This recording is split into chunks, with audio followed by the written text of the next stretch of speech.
Bismillah, alhamdulillah, wassalatu wassalam ala rasoulillah. Assalamu alaikum wa rahmatullahi wa barakatuh. Chapitre 14, sous-titre Tabouk. Maria avait donné naissance à Ibrahim, et le prophète alayhi salatu wassalam avait manifesté une joie particulière lors de l'annonce de sa naissance. Il organisa un repas, puis l'enfant, comme c'était la coutume, fut confié à une nourrice au nord de la ville de Médine. Pendant toutes ces semaines, le prophète alayhi salatu wassalam venait très régulièrement rendre visite à son fils. La vie à Médine était désormais bien plus calme, même s'il fallait encore organiser quelques expéditions dans la région. Il fallait notamment veiller à ce que les tribus converties à l'islam n'entretiennent pas les sanctuaires destinés aux idoles et ne versent pas dans un syncrétisme auquel le prophète alayhi salatu wassalam s'était toujours opposé. Il le combattait de façon plus déterminée encore, comme nous l'avons vu après que la révélation lui eut commandé de dire à ses opposants ou à ceux qui niaient la vérité de l'islam « À vous votre religion, à moi la mienne ». Sourate 109, verset 6. Les mois passés et l'annonce de la victoire des Byzantins sur les Perses eut un effet particulier sur les musulmans, car la révélation avait prédit cette victoire quelques années avant les événements. En effet, dans la sourate révélée avant l'hégire, les Romains, à Rome, il est fait mention d'une défaite, qui avait donc eu lieu avant leur départ de la Mecque, puis d'une victoire qui allait se réaliser dans quelques années, comme il est cité dans le Coran, sourate 30, versets 2 à 5. Les Byzantins ont été vaincus dans la contrée voisine, et après leur défaite, ils seront les vainqueurs dans quelques années. La décision finale, avant comme après, appartient à Dieu, et ce jour-là, les croyants se réjouiront du secours de Dieu qui accorde la victoire à qui il veut. Il est certes le Tout-Puissant, l'infiniment bon. Non seulement la révélation coranique se voyait confirmée par les faits, mais l'annonce du recul des Perses laissait présager de possibles accords avec les chrétiens du Nord.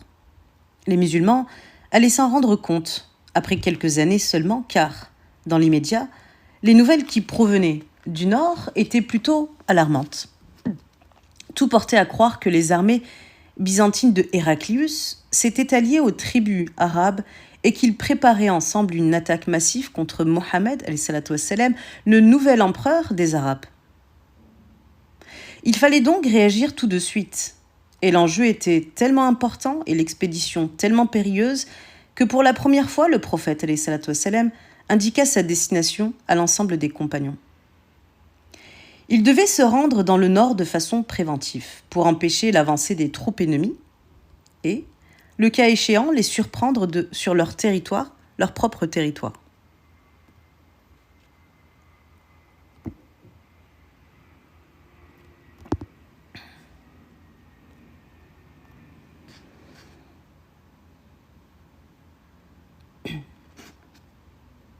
La mobilisation fut générale. Et le prophète demanda aux compagnons de contribuer du plus qu'ils pouvaient afin de couvrir les frais de l'expédition. Omar remit la moitié de sa fortune et comprit comme une leçon d'abnégation le geste d'Abou Bakr qui, lui, mit toute sa fortune à la disposition du prophète. Othman se distingua de la même façon en pourvoyant de montures la moitié des cavaliers. Tous les chameaux et tous les chevaux furent réquisitionnés, mais il ne suffisait pas à couvrir les besoins de tous les cavaliers. Le prophète dut refuser à quelques compagnons leur participation à l'expédition, et certains en pleurèrent tant il la supposait cruciale. La puissance annoncée de l'ennemi était telle que la survie de la communauté était clairement en jeu. L'armée se mit en route. À la fin de l'année, 630, donc 9e année de l'hégire, les hommes étaient au nombre de 30 000 et le prophète en prit la tête. Il demanda à Ali de rester auprès de sa famille. Celui-ci fut moqué par les hypocrites, ce qu'il ne supporta pas, et il alla finalement rejoindre l'armée à son premier campement. Le prophète le renvoya néanmoins, et il lui demanda d'être pour lui comme Aaron pour son frère Moïse lorsqu'il demeura le gardien de son peuple pendant son absence. La chaleur, comme prévu, était intense, et l'avancée vers le nord était très éprouvante. Pendant ce temps, 4 fidèles compagnons du prophète, alayhi salatu wassalam, avaient préféré rester à Médine, présentant les difficultés du voyage. L'un d'eux, Abu Khaythama, eut de profonds remords et décida, après une dizaine de jours, de rejoindre l'expédition.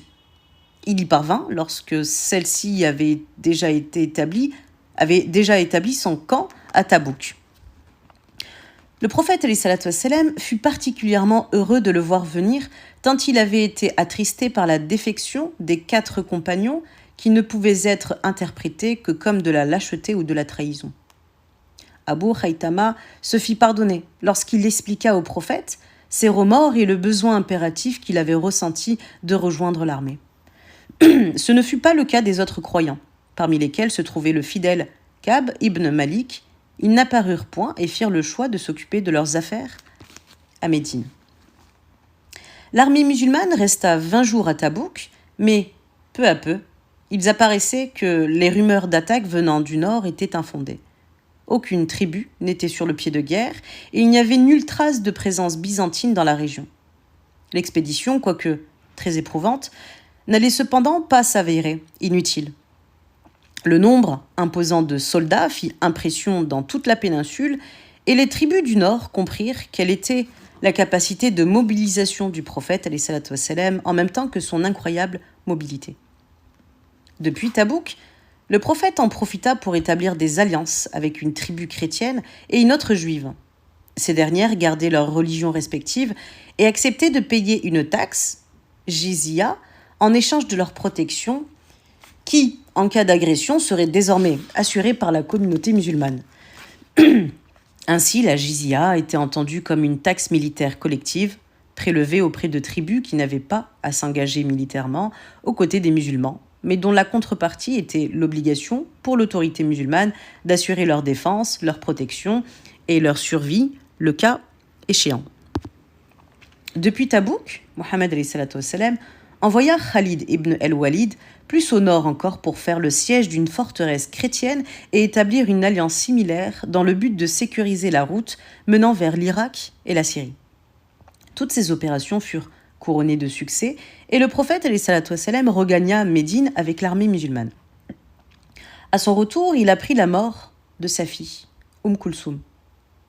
Sa tristesse fut profonde, de même que celle de Uthman ibn Affan, qui perdait ainsi sa seconde épouse. Il avait épousé 2 des filles du prophète alayhi salatu wassalam. Ce dernier exigea que les 3 musulmans qui étaient restés en arrière ne se présentent pas devant lui et qu'aucun compagnon ne leur adresse la parole jusqu'à ce que Dieu décidât de leur sort. Ce n'est qu'après 50 jours qu'une révélation vint annoncer leur pardon. Comme il est cité dans la sourate 9, verset 118, « Lorsque la terre, malgré toute son étendue, se fut resserrée pour eux, et lorsque leur âme se fut resserrée, et qu'ils eurent compris qu'il n'est de refuge contre Dieu qu'en Dieu.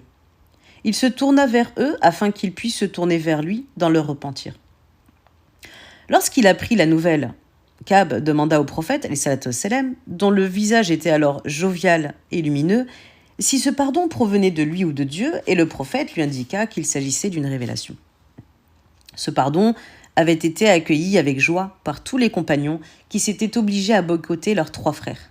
Il était fort d'un enseignement également profond, puisqu'il mettait en évidence la gravité du fait de préférer égoïstement entretenir ses affaires personnelles plutôt que de s'engager corps, âme et bien dans la défense de la communauté spirituelle musulmane. Une autre dimension s'ajoutait néanmoins à cette conclusion. La faiblesse de l'engagement frileux et paresseux, confinant à la potentielle trahison, peut obtenir le pardon lorsque les cœurs reviennent à Dieu dans la sincérité. Sous-titre : Les députations. La 9e année de l'hégire, donc il s'agissait en fait très vraisemblablement de la 9e et du début de la 10e année de l'hégire, fut baptisée. La 9e année de l'hégire fut baptisée l'année des députations. La puissance et la reconnaissance de la communauté musulmane étaient devenues telles que des émissaires venaient de toute la péninsule pour conclure des alliances ou signer des pactes. Les premiers à se rendre auprès du prophète, alayhi salatu wassalam, furent les Tabou Taqif, car Malik avait en effet établi un tel siège autour de leur cité qu'il leur était impossible de réaliser une quelconque alliance avec les tribus alentours, dont la plupart étaient d'ailleurs soit devenues musulmanes, soit avaient conclu un pacte avec Mohammed alayhi salatu wassalam. Ils affirmèrent vouloir accepter l'islam, mais ils voulaient négocier les éléments de leur foi et de leur pratique. Il s'agissait pour eux de préserver le culte de la déesse El-Lat et d'être exemptés de la prière. Le prophète alayhi salatu wassalam refusa, comme chaque fois que la proposition lui fut faite, de négocier sur ces points. Accepter l'islam voulait dire n'adorer que le Dieu unique et le prier selon les normes établies par la révélation et l'exemple du prophète. Ils finirent par accepter les termes de l'accord. D'autres émissaires de tribus juives ou chrétiennes se présentèrent au prophète et il ne les obligea pas à accepter l'islam. Pour eux, comme il avait fait pour les 2 tribus du Nord, il établit un pacte d'assistance. Il payerait donc la taxe militaire collective, qu'on appelle en arabe el-jizya, et Mohammed et son armée assureraient donc leur protection et leur défense. Ainsi, dans toute la péninsule, le message était clair. Les tribus qui acceptaient l'islam devaient oublier toute idée de syncrétisme car le prophète ne négociait point sur les fondements de la foi. Dès l'attestation de foi formulée, donc al-shahada, les statues devaient être détruites, les pratiques respectées dans leur totalité, de la prière aux jeûnes jusqu'au paiement de la taxe sociale purificatrice, qu'on appelle la zakat, et au pèlerinage. Quant aux tribus qui désiraient rester fidèles à leur tradition, elles établissaient un pacte dont les termes étaient non moins clairs, le paiement d'une taxe contre l'assurance de leur protection.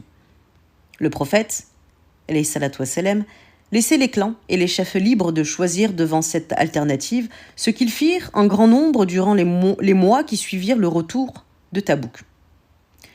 L'époque du pèlerinage, el-Hajj, approchait, et Mohammed alayhi salatu wassalam demanda à Abu Bakr radiallahu anhu de conduire les pèlerins à la Mecque. Ceux-ci se mirent en route dans les semaines qui suivirent, et c'est alors que le prophète reçut une révélation importante concernant la Mecque et particulièrement les rites à proximité de la Kaaba. Il envoya à Ali rejoindre les pèlerins et celui-ci accomplit avec eux le pèlerinage et fit l'annonce du message que lui avait demandé de transmettre le prophète alayhi salatu wassalam. Il s'agissait donc des premiers versets de la sourate 9, la seule du Coran qui ne commence pas par la formule rituelle Bismillah ar-Rahman ar-Rahim, au nom de Dieu, l'infiniment bon, le très miséricordieux. Petite annotation concernant ceci, les raisons de cette absence sont interprétées différemment par les savants musulmans. D'aucuns affirment que cela s'explique par le contenu même de cette sourate qui parle des idolâtres et de la guerre, alors que d'autres pensent qu'il s'agit simplement de la suite de la sourate 8. Donc là, on parlait des premiers versets de la sourate 9. Et dont le contenu marque la fin d'une ère. Ces versets annonçaient d'abord très fermement que les anciens rites autour de la Kaaba, où certains pèlerins allaient nus, ne seraient plus tolérés désormais et que les idolâtres avaient 4 mois pour faire un choix quant à leur avenir, après quoi les musulmans seraient libres de les combattre, à l'exception de ceux qui soit auraient établi un pacte, dont les termes seraient bien sûr respectés, soit auraient expressément demandé une protection qui leur serait alors accordée. Le message était ferme et établissait de surcroît que la Kaaba, la mosquée sacrée, était désormais réservée au culte de Dieu, l'unique, et que seuls les musulmans pouvaient y pénétrer. C'est effectivement en relation au sanctuaire de la Kaaba et à son périmètre sacré que fut majoritairement compris le verset explicitant cette prescription. Sourate 9, verset 18. Seuls ont le droit de fréquenter les mosquées de Dieu ceux qui croient en Dieu et au jugement dernier, qui accomplissent la prière et s'acquittent de la zakat, et n'ont de crainte révérentielle qu'envers leur Seigneur. Ceux-là ont une chance d'obtenir leur salut. Le prophète, alayhi salatu wassalam, avait laissé entrer les chrétiens de Najran dans sa mosquée, et la majorité des compagnons, et après eux des savants, ont compris que l'interdiction de pénétrer dans la mosquée concernant exclusivement le périmètre sacré de la Mecque, et non les autres mosquées qui pouvaient accueillir les femmes et les hommes qui n'étaient pas de confession musulmane. Certains savants, notamment de l'école juridique malikite, sont d'avis que cette prohibition concerne toutes les mosquées. Et Allahu a'lam. Ce qui ressortait de ce message était le clair établissement du culte de Dieu, l'unique, du tawhid, comme seul culte possible au centre, à proximité de la maison de Dieu, vers laquelle se tournaient les musulmans de toutes les périphéries. Sous-titre Ibrahim, alayhi wa sallam. Durant cette 10e année de l'hégire, le petit Ibrahim, alayhi wa sallam, alors âgé de près d'une année et demie, tomba gravement malade. Astaghfirullah, c'est pas Ibrahim le prophète, hein. On parle de Ibrahim, le fils du prophète Mohammed qu'il a eu avec son épouse Maria, Ibrahim. Durant cette 10e année de l'hégire, le petit Ibrahim, donc le fils du prophète alors âgé de près d'une année et demie, tomba gravement malade. Au moment même où la religion de Dieu s'établissait sur l'ensemble de la péninsule, où l'adversité ne cessait de diminuer et où le nombre de conversions ne cessait de se multiplier, le prophète voyait son unique garçon quitter la vie et le quitter. Il venait le voir tous les jours et restait de longueur à son chevet. Quand l'enfant finalement rendit son dernier souffle, le prophète le prit dans ses bras et le serra contre sa poitrine, alors que des larmes coulaient sur son visage et qu'il sanglotait, tant était profonde sa tristesse. Abdurrahman ibn Aouf, son fidèle compagnon, fut surpris de ses larmes et de ses sanglots parce qu'il pensait que le prophète en avait auparavant interdit l'expression. Mohammed ne put d'abord parler, puis il lui expliqua qu'il avait interdit les manifestations exagérées de détresse par les cris ou les comportements hystériques, mais non l'expression naturelle de la tristesse et de la souffrance. Puis il exprima verbalement sa peine qui devenait de fait un enseignement spirituel en affirmant que ces larmes étaient des signes de tendresse et de miséricorde. Il ajouta une réflexion qui naissait de son expérience personnelle, mais qui valait somme toute pour le quotidien de chaque musulman. Donc, je cite le hadith rapporté par Al-Bukhari et Muslim, qui n'est de point miséricordieux, il ne lui sera point fait miséricorde. Dans les moments difficiles de la vie, la bonté, la clémence, la miséricorde et les expressions d'empathie que les êtres humains s'offrent les uns aux autres sont des qualités humaines, qui les rapprochent des qualités de l'unique, de Dieu, d'Ar-Rahman, l'infiniment bon, le très miséricordieux. Par elle, Dieu se rapproche du cœur du croyant et lui offre et lui offrira ce qu'il a lui-même offert à son frère en humanité. Le prophète était intimement affecté et n'hésitait point à manifester et à exprimer son chagrin. Il ajouta, rapporté par Al-Bukhari et Muslim, donc c'était un hadith, il ajouta « L'œil pleure, ô Ibrahim, le cœur est infiniment triste et il ne faut exprimer que ce qui satisfait Dieu. » Dieu l'avait une fois encore mis à l'épreuve de son humanité et de sa mission. Il avait perdu tant d'êtres chers, de compagnons, sa femme Khadija, radiallahu anha, 3 de ses filles et de ses fils, et 3 de ses 3 fils. Donc il a perdu Khadija, radiallahu anha, 3 de ses filles et ses 3 fils.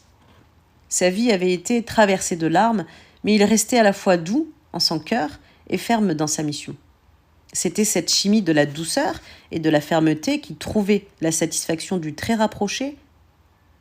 Au moment où, en cette 10e année de l'hégire, le monde semblait s'ouvrir à sa mission. Son destin d'être humain semblait se réduire à cette petite tombe d'enfant dans laquelle le corps d'Ibrahim fut d'abord déposé et sur laquelle le prophète conduisit ensuite la prière des morts. Le prophète était un élu. Le prophète restait un être humain.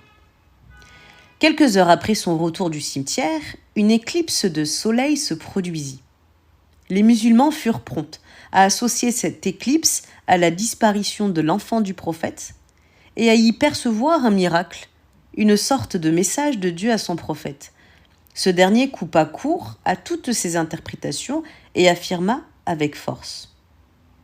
Le soleil et la lune sont 2 signes parmi les signes de Dieu. Leur lumière ne s'obscurcit pour la mort de personne. Hadith rapporté par Al-Bukhari et Muslim. Mohammed rappelait ainsi à ses compagnons l'ordre des choses et la nécessité de ne pas se tromper dans l'interprétation des signes afin de ne point verser dans la superstition. C'était pour eux, comme pour lui, un enseignement spirituel de mesure et d'humilité. Les êtres humains, tous les êtres humains et le prophète parmi eux, devaient apprendre à partir et à voir partir les leurs dans le silence, la discrétion et l'indifférence de l'ordre des choses. L'épreuve de la foi et de l'humain, celle qui fit couler les larmes du prophète, était bien d'apprendre à trouver, au cœur de l'éternité de la création et des cycles qui jamais ne changent, la force de faire face à la finitude de l'humain, au soudain départ et à la mort. Le signe de la présence de Dieu, à l'instant de la mort, d'un homme n'est point dans l'apparition d'un quelconque miracle, mais bien plutôt dans la permanence de l'ordre naturel, dans l'éternité de sa création traversée ça et là, par le passage des êtres créés qui passent puis s'en vont. Sous-titre : Pardon et sincérité. Au moment où s'établissait clairement l'accomplissement de la mission, le prophète continuait à manifester une grandeur d'âme qui surprenait autant qu'elle attirait ses anciens ennemis, qu'ils soient des individus isolés ou des clans entiers qui venaient à lui en grand nombre désormais. Il restait ouvert, mais savait devoir être méfiant vis-à-vis de certaines personnes ou de certains groupes. Son expérience avec les Banu Khanam ibn Auf et la révélation coranique qui s'en était suivie lui avaient enseigné la prudence. Les Banu Khanam lui avaient demandé, avant son départ à Tabouk, de venir inaugurer une mosquée qu'il voulait construire à Quba. Il avait été occupé par l'expédition et avait décidé de s'y rendre après son retour. Il apprit par la suite que ce projet était le fait d'un hypocrite notoire, Abu Amir, et la révélation vint confirmer ses appréhensions. Comme il est cité dans la sourate 9, versets 107 à 108. Quant à ceux qui ont édifié une mosquée, agissant par esprit de rivalité et en toute impiété, dans l'intention d'en faire un repère de celui qui, auparavant, avait combattu Dieu et son envoyé. Ce sont ces gens-là qui, aujourd'hui, viennent jurer de toute leur force qu'ils ne voulaient faire que du bien, alors que Dieu est témoin qu'ils sont vraiment menteurs, ne fréquentent jamais une telle mosquée. Abu Amir voulait construire une mosquée avec l'intention d'attirer les fidèles d'une autre mosquée de la région dans le simple but de répandre la division et d'exercer sur eux son influence. Derrière une façade de foi et de sincérité, certains individus cherchaient donc à obtenir des prérogatives du pouvoir et n'hésitaient point à essayer d'utiliser le prophète pour ce faire. Ce type de situation se multipliait à mesure que la communauté s'établissait et s'élargissait. Mohammed n'en demeurait pas moins très accessible et toujours disposé à accueillir les femmes et les hommes qui cherchaient à comprendre l'islam et étaient en quête de sa vérité. Il avait beaucoup pardonné à celles et à ceux qui s'étaient opposés à lui en situation de conflit ou de guerre, et il exprimait maintenant une grande patience et beaucoup d'affection vis-à-vis de celles et de ceux qui, en situation de paix, luttaient désormais avec eux-mêmes, avec leur propre cœur, pour vivre leur quête spirituelle et trouver le chemin qui pouvait les mener à Dieu. Il les observait, répondait à leurs questions et accompagnait leur cheminement, parfois fulgurant, parfois très hésitant, voire parfois rebelle. Au retour de l'expédition de Hunayn, le prophète avait confié : nous voilà revenus du petit djihad, qui veut dire effort, résistance, lutte pour la réforme, vers le grand djihad. Un compagnon demanda : qu'est-ce que le grand djihad, ô envoyé de Dieu ? Et ce dernier répondit : c'est la lutte contre le moi, donc contre l'ego. Pour les musulmans, comme pour tous les êtres humains, c'était bien cette lutte intérieure qui était la plus difficile, la plus noble, et qui exigeait le plus de compréhension, de pardon et bien sûr de soi à soi, le plus de sincérité. La plus noble et qui exigeait le plus de compréhension, de pardon et bien sûr de soi à soi, le plus de sincérité.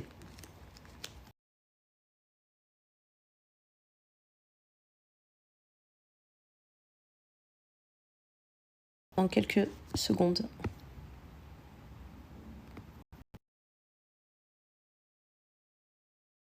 Dans quelques secondes.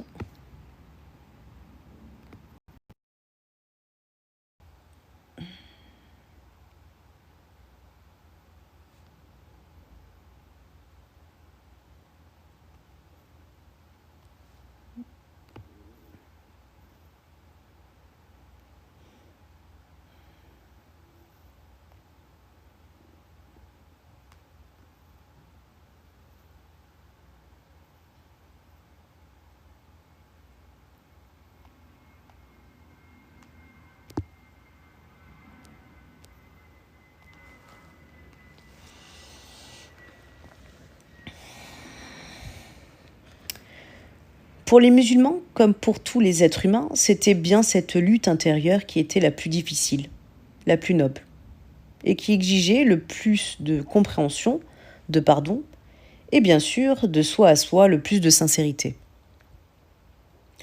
La guerre avec son petit djihad avait montré combien il était difficile de mourir pour Dieu. La vie quotidienne, avec son grand djihad, montrait désormais aux musulmans combien il est plus difficile encore de vivre pour Dieu dans la lumière, la transparence, la cohérence, l'exigence spirituelle, la patience et la paix. À tous ceux qui, autour de lui, n'étaient point convaincus de la véracité de son message, il demandait de chercher, d'observer les signes et de se mettre en quête du sens en luttant contre les illusions de l'ego et de sa suffisance. Aux musulmans, à celles et à ceux qui avaient reconnu la présence de l'un, il enseignait à poursuivre la lutte intérieure, à demeurer humbles, conscients de leur fragilité, en cherchant à se nourrir spirituellement par le dhikr, le rappel de Dieu, et comme le leur recommandait le Coran, à demander à Dieu d'affermir leur cœur. Sourate 3, verset 8. Ô notre Seigneur, ne fais point dévier nos cœurs après que tu nous as mis sur la voie.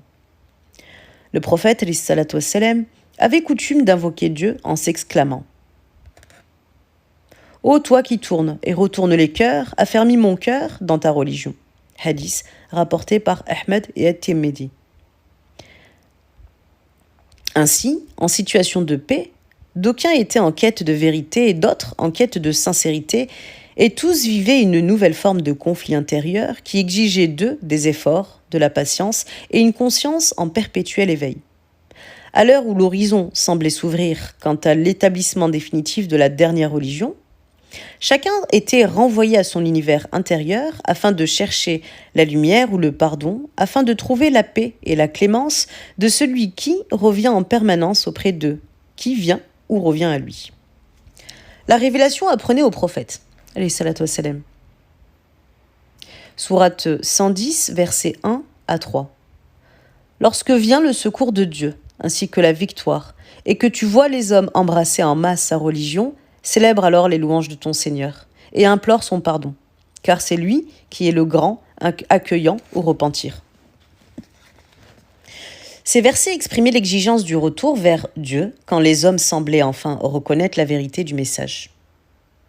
Comme s'il s'agissait d'une initiation à la perpétuelle lutte contre les apparences, le prophète alayhi salatu wassalam devait une fois encore assumer la gestion des tensions contradictoires qui seules lui permettraient le dépassement et la rencontre avec le divin. Alors que la multitude venait à lui et de partout, il lui était demandé de retrouver la solitude de son cœur et de poursuivre son dialogue avec le très rapproché. Alors que la victoire venait à lui dans le monde d'ici-bas, il comprenait qu'il fallait qu'il se prépare à s'en aller, à quitter cette vie pour se rendre là-bas, près de l'unique chez soi. Abdallah ibn Masoud affirmera plus tard que la révélation de cette sourate annonçait la fin de la mission du prophète et en fait son imminent départ. Sous-titre : Le pèlerinage de l'adieu. Durant le mois de Ramadan de cette 10e année, le prophète alayhi salatu wassalam reçut un autre signe de la part de Dieu. Il en parla à sa fille Fatima. L'ange Gabriel me récite chaque année le Coran une fois et je le lui récite une fois. Mais cette année, il me l'a récité 2 fois et je pense que c'est l'annonce de mon heure. Hadith rapporté par Al-Bukhari. Parmi les 5 piliers de l'islam, un seul n'avait pas encore été réalisé par le prophète et il était bientôt temps de s'y préparer. l'annonce fut largement diffusée que le prophète dirigerait le prochain pèlerinage à la Mecque, et dans les semaines qui suivirent, il se mit en route à la tête de 30 000 pèlerins médinois. Ceux-ci allaient être rejoints par un nombre 3 fois plus important provenant de toute la péninsule. Arrivé à la Mecque, Mohammed accomplit les différents rites du pèlerinage en expliquant aux compagnons qui étaient à ses côtés qu'il renouait ainsi avec le culte pur et monothéiste d'Abraham, leur père. Le pèlerinage, comme la vie entière du prophète, était un retour à la source, à l'origine, un retour à Dieu, à l'unique, un retour sur les traces de son prophète Abraham, qui, le premier, avait construit la Kaaba, la maison de Dieu, pour adorer l'unique, sans associer ni image. Les compagnons observaient chacun des gestes du prophète qui, de fait, fixait très exactement le rituel du pèlerinage. Le prophète, alayhi salatu wassalam, leur avait dit « Prenez de moi vos rites », hadith rapporté par Muslim. Le 9e jour de Dhul al-Hijja, de la 10e année de l'Hégire, vers les mois de mars-avril de l'année 632. Le prophète alayhi salatu wassalam, s'adressa aux 144 000 pèlerins sur le mont de la Miséricorde, Jabal al-Rahma. Il parlait par petites tranches et des hommes autour de lui répétaient son propos afin que tous, à travers la vallée, entendent son serment. Le contenu du message était fort et intense et le prophète alayhi salatu wassalam, commença par indiquer qu'il ne savait pas s'il rencontrerait encore les pèlerins. Puis il leur rappela la sacralité du lieu et du mois, de même que celle de leur vie et de leur honneur et de leurs biens. Une époque, disait-il, celle de l'ignorance, était révolue, et avec elle ses pratiques et ses rivalités et ses conflits basés sur le pouvoir et le gain. Désormais, les musulmans étaient unis par la foi, la fraternité et l'amour qui devaient les transformer en témoins du message de l'islam. Ils ne devaient, en aucune circonstance, accepter d'être soit des oppresseurs, soit des opprimés. Ils devaient apprendre l'égalité des hommes devant Dieu et la nécessaire humilité de chacun, parce que, comme il est cité, parce que vous descendez tous d'Adam, et Adam a été créé de terre. Le plus noble, auprès de Dieu, est celui qui est le plus pieux. Aucun arabe n'est supérieur à un non-arabe, sinon par l'intime conscience de Dieu.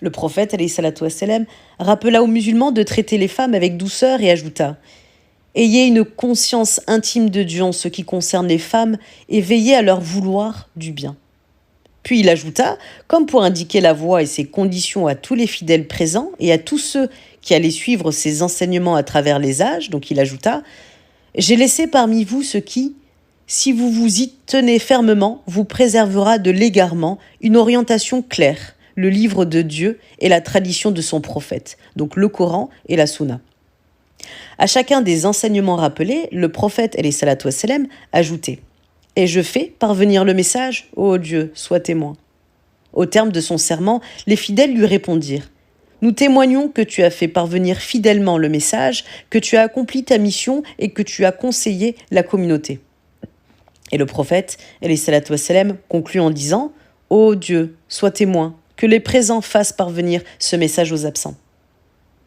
Le prophète, alayhi salatu wassalam, était bien un témoin devant la communauté spirituelle des musulmans. En communion avec eux, au cœur du pèlerinage qui, en soi, exige le dépouillement et l'unité des êtres humains devant leur Créateur, l'envoyé rappelait le point essentiel du message de Dieu. Égalité absolue des hommes devant Dieu, au-delà des races, des classes sociales ou du sexe, car la seule chose qui, au fond, les différencie, réside dans ce qu'ils font d'eux-mêmes, de leur intelligence, de leur qualité et surtout de leur cœur. D'où qu'ils viennent, arabe ou non, quelle que soit sa couleur, noir, blanc ou autre, quel que soit son statut social, riche ou pauvre, qu'il soit une femme ou un homme, l'être humain se distingue par l'attention qu'il porte à son cœur, à son éducation spirituelle, à la maîtrise de son ego et à l'épanouissement de sa foi, de sa dignité, de sa bonté, de sa grandeur d'âme et, dans un souci de cohérence, à son engagement parmi ses semblables au nom de ses principes. devant des milliers de pèlerins de toutes les origines, des esclaves comme des chefs de tribus, des femmes comme des hommes, le prophète alayhi salatu wassalam portait témoignage qu'il avait accompli sa mission à la lumière du message de Dieu. Et tous les croyants, d'une seule voix, attestaient qu'ils en avaient bien reçu et compris le sens et le contenu. Quelques heures plus tard, le prophète alayhi salatu wassalam reçut la soudaine révélation du verset confirmant que sa mission touchait à sa fin. Comme il est cité dans la sourate 5, verset 3, « Aujourd'hui, j'ai parachevé pour vous votre religion. Je vous ai accordé ma grâce pleine et entière, et j'ai agréé l'islam pour vous comme religion. » Le dernier cycle de la prophétie parvenait à son terme, et le messager devait s'en retourner au lieu de son élection, chez lui, au-delà de cette vie, dans la proximité de Dieu. Chapitre 15. Sans dette. La fête qui ponctuait le grand pèlerinage était terminée. Le prophète alayhi salatu wassalam avait accompli l'ensemble des rites et désirait retourner à Médine. Il se mit donc en route avec les pèlerins qui l'avaient accompagné. Ils parvinrent enfin à Médine, et la vie reprit son cours. De nombreux musulmans enseignaient ou apprenaient les principes de l'islam et le Coran, de même que les éléments de la pratique avec leurs règles et leurs conditions. La taxe de la zakat était prélevée selon les normes qui avaient été récemment fixées par la révélation et la pratique du prophète, alayhi salatu wassalam. Ainsi, l'ensemble des rites, des 5 piliers de l'islam, était, avec le pèlerinage qui venait de s'achever, désormais codifié. Et la communauté musulmane avait reçu les informations nécessaires pour vivre l'islam au quotidien et faire face aux nouvelles questions de l'avenir. À Mouad ibn Jabal, qu'il avait mandaté comme juge dans le nouvel environnement du Yémen, le prophète alayhi salatu wassalam demanda « Au moyen de quoi jugeras-tu » Et Mouad répondit « Au moyen du livre de Dieu. » « Et si tu ne trouves rien dans le livre de Dieu » Mouad poursuivit « Je jugerai selon la tradition, donc la sunna du messager de Dieu. Et si tu ne trouves rien dans la tradition du messager » Alors Mouad ajouta avec confiance « Je ne manquerai pas de faire un effort pour dégager une opinion. » Le prophète, alayhi salatu wassalam, fut satisfait de cette réponse et conclut « Louange à Dieu qui a guidé le messager de son messager au point de satisfaire le messager de Dieu. » Hadith rapporté par Tirmidhi et Abu Daoud. La gradation des réponses de Mouad ibn Jabal contenait l'essence de l'enseignement du prophète et offrait les moyens pour la communauté de suivre ce dernier et de lui rester fidèle à travers les âges. Le livre de Dieu, le Coran, et l'ensemble des traditions, les hadiths du prophète, la sunna, étaient les 2 références fondamentales. Face à de nouvelles situations, les garants de ces enseignements devaient utiliser leur intelligence critique, leur bon sens et leur créativité juridique pour trouver de nouvelles réponses fidèles aux principes islamiques, mais adaptées au nouveau contexte. Les fondements du credo, aqida, et de la pratique rituelle, ibada, n'avaient pas à changer ni les principes essentiels de l'éthique, mais la mise en application de ces derniers et le traitement de situations nouvelles à propos desquelles les sources scripturaires étaient restées vagues ou silencieuses nécessitaient des réponses circonstanciées. Les compagnons du prophète, alayhi salatu wassalam, l'avaient compris. Et ce dernier leur avait transmis autant le savoir que la confiance nécessaire pour aller de l'avant et observer le monde et ses vicissitudes avec l'assurance d'avoir désormais les moyens spirituels et intellectuels de pouvoir rester fidèles au message de leur Créateur.